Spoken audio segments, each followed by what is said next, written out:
Hi tears, எல்லோரும் எப்படி இருக்கீங்க? ஓன் வாய்ஸ் கொடுத்து ரொம்ப நாள் ஆச்சுன்னு சொல்லிட்டு தான் இன்றைக்கி ஓன் வாய்ஸ் கொடுத்தேன்.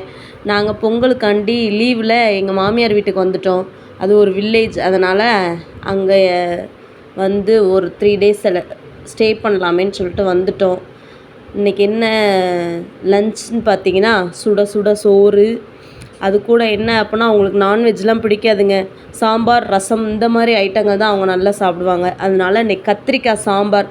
காலையிலே பூரி சுட்டாச்சு, இப்போ அதனால் கத்திரிக்காய் சாம்பார். என்ன வைக்கலாம், ஆம்லேட் போடலாமான்னு கேட்டேன். ஆம்லேட் வேணாமான்னு சொல்லிட்டாங்க. அதனால் அவங்களுக்கு முட்டை பொரியல் பண்ணியாச்சுங்க.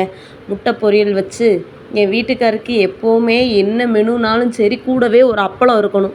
அதனால் அப்பளத்தையும் பொரிச்சாச்சுங்க. நிறைய பேர் பார்க்குறீங்கங்க. பார்க்குறதோடு மட்டும் இல்லாமல் ஒரு சப்ஸ்கிரைப் பட்டனையும் ஒரு லைக் பட்டனையும் அமைக்கிருங்கங்க, சரிங்களா? பார்த்தீங்களா, அப்பளம் கண்டிப்பாக இருந்தே ஆகணும். இப்போது சாப்பாடு ரெடி, வாங்க சாப்பிடலாம்.